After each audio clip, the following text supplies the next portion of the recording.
खुलुमबाय लोगोफोर, दिनैनि गोदान रादाबाव नोंथांमोनखौ फिन बरायबाय। आसा खालामो नोंथांमोना गासिबो गाहामै दङ। दिनै नोंथांमोननि थाखाय गुसुं समनि गेजेराव लाबोबाय गोनांथार रादाब। अन्नानै भिडिअखौ जोबजासे नायलांदो। गिबि रादाबाव दङ आसाम राइफल जवान मुंख्लं सुमन स्वर्गियारिनि नखराव बिटिसिनि गाहाय मावफुं सोद्रोमा प्रमद बर'आ नुजाहैदों। माखासे सान सिगां मणिपुराव PLA उदखारनि हामलायाव जिउ गोमानाय आसाम राइफलनि जवान बाक्सा जिल्ला थाइखारकुसि गामिनि मुंख्लं सुमन स्वर्गियारिनि नखराव बिटिसिनि चिफ प्रमद बर' आरो बिटिसिनि बुंथिगिरि काथिराम बर' बिथांमोना दिनै नुजाहैनानै सुमन स्वर्गियारिनि मुंख्लं काम्पा गोसोखांथियाव बिबार बावहैदों। लोगोसे मुंख्लं नखरनि दुखुनि खौरां लाहैयो। बिटिआरनि गाहाय प्रमद बर'आ बुंथिदों, मुंख्लं सुमन स्वर्गियारिनि नखराव जाखिनि हेफाजाब नांगौ बेखौ बिटिआर सरकारा अराय नायगोन। लोगोसे नखरनि सुबुंनो बिटिआर सरकारनिफ्राय साख्रिबो होगोन होनना खोथा होबोयो। BPF दोलोनिफ्राय BJP दोलोआव हाबफैनाय 9 नं बनरगावनि MCLA राजिब ब्रह्म आरो 17 नं सुबाइजारनि MCLA प्रभात बसुमतारी बिथांमोनखौ BJP आसाम रायजोनि रायजो मावफुं सोद्रोमा हिसाबै सायख'नाय जाबाय। सायख'जानाय बिथांमोनखौ क'क्राझार जिल्ला BJPनिफ्राय गाहाम हामलायथि बावहरदों। लोगोसे बिथांमोनखौ बे गोदान बिबाननि गेजेरजों BJP हान्जाखौ आरोबाव गोख्रोंसिन खालामनो हागोन होनना मिजिं खालामनायखौ फोरमायहरो। सासे देहा फाहामगिरिया गोबोरखि जादों। मानि थाखाय बे गोनोखोनि जुगावबो सासे MBBS डाक्टारा गोबोरखि जाखो, बेनि जुक्तिखौबो दैखांदों। बिथांनि बायदिब्ला गोबोरखियाव गोबां भिटामिन थायो, बेराम आजारखौ सोखानो हानाय गुन दं होननानै देहा फाहामगिरिया गोख्रों दाबि खालामदों।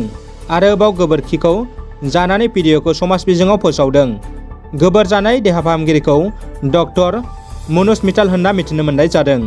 मिटाल बिथाङा बुंबावदों, गोबोरआ केन्सार आरो गोरबोआव थानाय आइजोफोरनि थाखाय जोबोद गाहाम फिथाइ गोनां होननानै।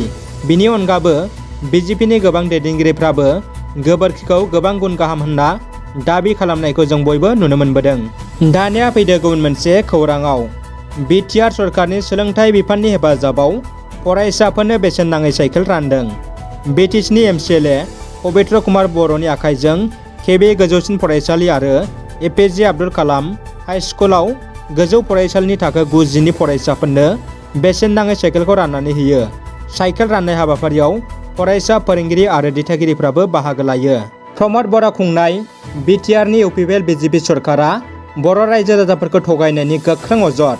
बिटिआरआ संबिजिरारि पास जानाय खुंथाय नङा, अदेबानि बेयो दासिमबो बिटिसिनि गोहोजोंसो सालायजागासिनो। रायजो राजाफोरनि सिगाङाव प्रमद बर'आ गेदेर गेदेर बिबुंथि होयो। मोगथाङाव जेबो खामानि मावाखै। बे बाथ्राखौ BPFनि MCLA प्रेस मुसाहारि बिथाङा खौरां बिजोंनि गेजेरजों फोरमायदों। लोगोसे बिथां MCLAआ प्रमद बर'नि सायाव गोबां जाख्ल'नाय, थगायनाय आरो बर' हारिखौ फोथायखेबस' खालामनायनि गोख्रों अजदखौ होदों।